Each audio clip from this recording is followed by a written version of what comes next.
తెలుగు రాష్ట్రాల్లో ఎండలు బీభత్సం సృష్టిస్తున్నాయి. పగటి ఉష్ణోగ్రతలు అమాంతం పెరిగాయి. వేసవిని తలపిస్తోంది వాతావరణం. ఉదయం 7 గంటల నుంచి వానుడు ప్రతాపం చూపుతున్నాడు. 10 గంటలకు ఉగ్ర రూపం దాలుస్తున్నాడు. రహదారులు నిర్మానుష్యంగా మారుతున్నాయి. కాని సాయంత్రం 6 గంటలు దాటిన తర్వాత మంచు విపరీతంగా కురుస్తోంది. ఈ విభిన్న వాతావరణంతో ప్రజలు అల్లాడిపోతున్నారు.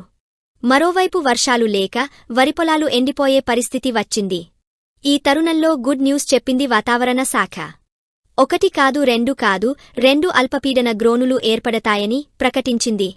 దీనివల్ల రాష్ట్రంలోని కొన్ని ప్రాంతాల్లో విస్తారంగా వర్షాలు కురుస్తాయని చెబుతోంది.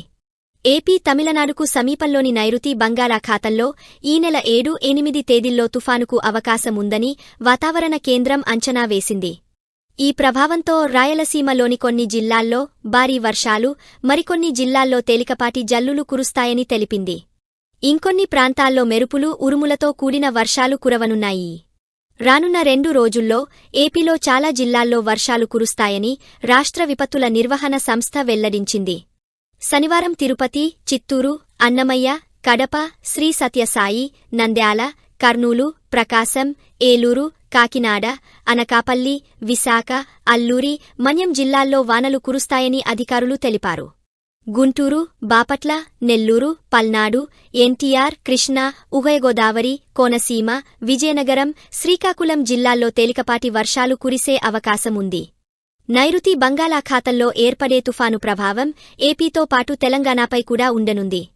కర్ణాటక, తమిళనాడు, ఒడిశా, మహారాష్ట్రపై ప్రభావం చూపుతోందని కూడా తెలుస్తోంది.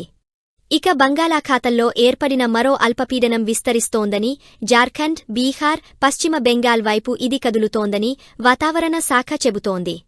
అయితే ఏపీలో మాత్రం ఉష్ణోగ్రతలు కొనసాగుతుండడం ఆందోళన కలిగిస్తోంది. ఎండలు మండిపోవడంతో ఉక్కపోతతో ప్రజలు అల్లాడిపోతున్నారు.